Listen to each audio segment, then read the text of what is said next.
नमस्कार दोस्तों ज्ञान का सार यूट्यूब चैनल में आप सभी भाई बहनों का बहुत बहुत स्वागत है। रोज़मर्रा की तरह हम संत कबीरदास जी के दोहों के ऊपर चर्चा करते हैं और काफ़ी दिनों से इसी विषय के ऊपर हम चर्चा करते हुए संत कबीरदास जी के दोहों का जो वास्तविक भावार्थ है उसे समझने का, उसे जानने का और अपने जीवन में अपनाने का प्रयास कर रहे हैं। तो आज की जो ये वीडियो है, इस वीडियो में भी हम संत कबीरदास जी के जीवन में प्रकाश डालने वाले 5 दोहों के ऊपर चर्चा कर रहे हैं। और ये पांचों ही दोहे हमें सांसारिक भोग कामनाओं से रहित होने को कह रहे हैं। अपने मन को भगवान से कैसे जोड़ना है उसके बारे में कह रहे हैं और स्वार्थ से अपना रिश्ता ना जोड़कर हमें उस परमात्मा के कार्य में सहयोगी बनकर परमार्थ के रास्ते पर चलना चाहिए।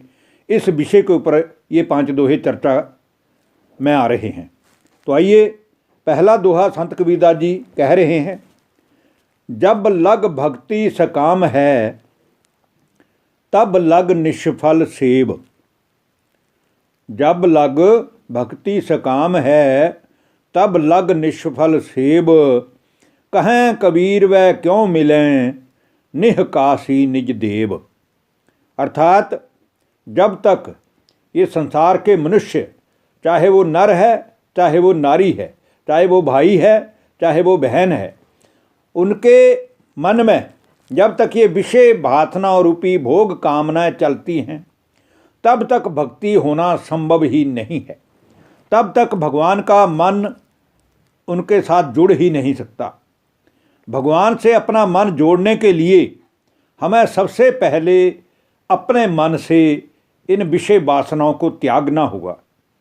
और जब तक उसे प्राणी की कोई भी सेवा फलदायक नहीं होगी, जब तक हमारे मन में ऐसे विषय वासना वाले संकल्प होंगे और ना ही उसके जीवन के उद्धार का या उसके जीवन के कल्याण का कोई रास्ता खुलेगा। कबीरदास जी कह रहे हैं कि जो प्राणी ईश्वर के प्रति कामना रहित होकर बिना किसी फल की इच्छा किए, भले वो कर्म ही करता है, भक्ति कम करता है, तो भी वो भगवान को पूजने जैसा है। इसलिए हमें हर कर्म करते हुए किसी प्रकार की कोई कामना नहीं रखनी है, बल्कि अपनी आत्मा का चिंतन करते हुए उस परमात्मा को श्वासों श्वास याद करना है। फिर ही हम इस भव सागर रूपी संसार से पार हो सकते हैं। अब आज की वीडियो का दूसरा दोहा, जिसमें संत कबीरदास जी कह रहे हैं, कबीरा गर्व ना कीजिए रंक ना हंसिए कोई। कबीर गर्व ना कीजिए रंक ना हंसिए कोई। अजहूँ नाव समुद्र में ना जानो क्या होए। अर्थात संत कबीरदास जी पैसे वालों या धन संपत्ति से जो बहुत संपन्न लोग हैं उनके ऊपर कह रहे हैं। संत कबीरदास जी कहते हैं कि जो लोग अपनी धन संपदा या शक्ति का अभिमान करते हैं कि मेरे जैसा पैसे वाला, मेरे जैसा संपत्ति वाला, मेरी जैसी पावर वाला या मेरे जैसे प्रभाव वाला इस संसार में कोई दूसरा नहीं है, वे तो कोरे महामूर्ख हैं। और जो लोग गरीबों को देखकर उनकी हंसी उड़ाते हैं, उन पर उपहास करते हैं, वे लोग अज्ञानी हैं। अभी तुम्हारी नौका इस महासागर रूपी जीवन के जल के अंदर डगमगा रही है, लेकिन कब क्या हो जाए इस चीज़ का कोई भी भरोसा नहीं है। सिर्फ एक ही तूफान आएगा और तुम्हारे प्राण पखेरु उड़ाकर ले जाएगा। तब ना तो तुम्हारी धन संपदा ही और ना ही तुम्हारी शक्ति ही तुम्हारे काम में आने वाली है। इसलिए संत कबीरदास जी कहते हैं कि हमें किसी भी प्रकार का अभिमान नहीं करना चाहिए, क्योंकि सब कुछ उस ईश्वर का ही दिया हुआ है। आज हम अगर अच्छे कर्म कर रहे हैं तो उसके बदले में हमें आगे भी अच्छा ही फल मिलने वाला है। और पूर्व जन्म में हमने अगर अच्छे कर्म किए हैं तो इस जन्म का जो हमारा जन्म है और जो हमारे को कर्मों का फल मिल रहा है वो भी ये सिद्ध करता है कि हमने पूर्व जन्मों में भी अच्छे ही और श्रेष्ठ ही कर्म किए हैं। इसलिए हमें हर कर्म ये सोचकर करना है कि किसी भी कर्म की सज़ा हमें धर्मराजपुरी में ना मिले, हमारे मन वचन कर्म से किसी को दुख ना मिले, और अंत समय में जब हमारा शरीर छूटे तो हमारे को भगवान के आगे सिर झुकाकर नहीं जाना पड़े। अब आज की वीडियो का तीसरा दोहा, जिसमें संत कबीरदास जी कह रहे हैं, जल में बसै कमोदनी चंदा बसै आकाश।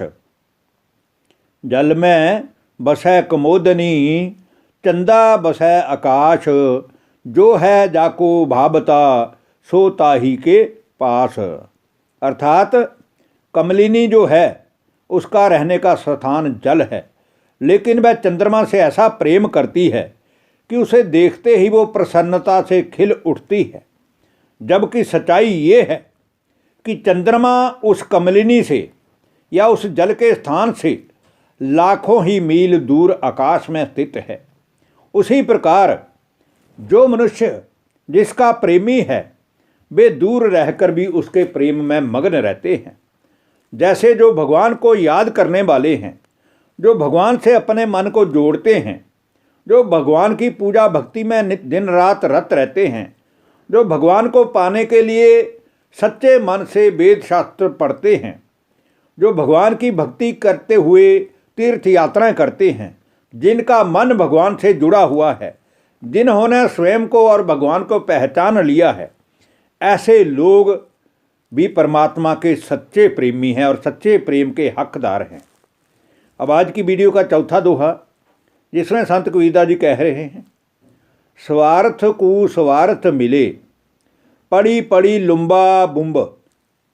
स्वार्थ को स्वार्थ मिले पड़ी पड़ी लुम्बा बुम्ब, निष्प्रेमी निर्धार को कोई न राखे झुंब।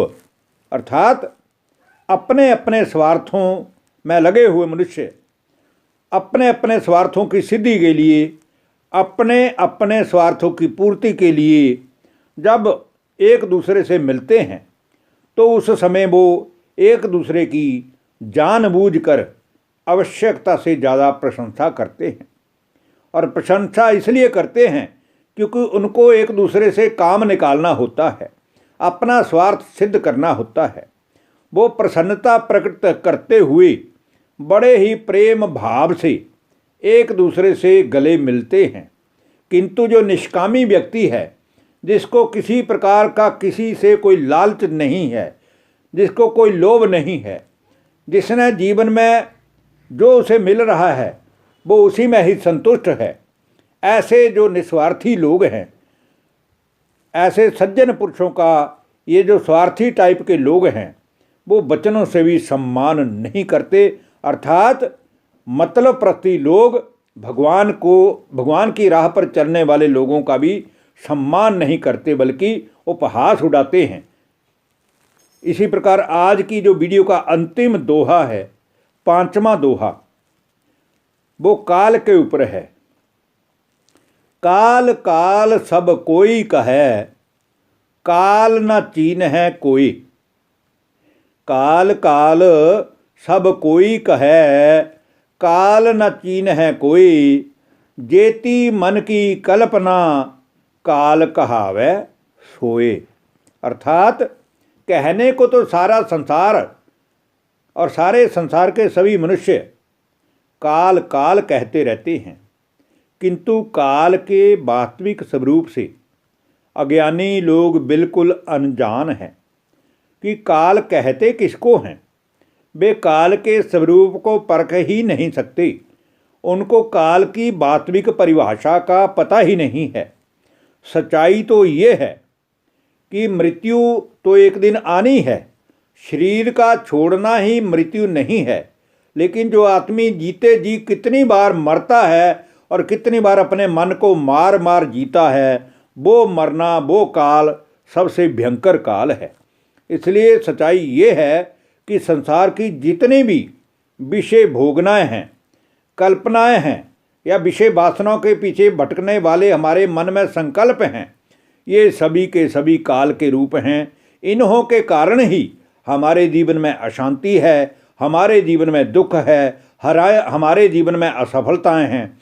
और जब मनुष्य इन विषय वासनाओं रूपी भोगों से दूर हो जाता है, उसके मन के संकल्प भगवान से जुड़ने शुरू हो जाते हैं, उसकी बुद्धि में परमात्मा की याद स्थिर होने लगती है, उस समय वो सभी के सभी इन विषय व्यसनों से दूर होकर के एक भगवान को ही याद में टिक जाता है।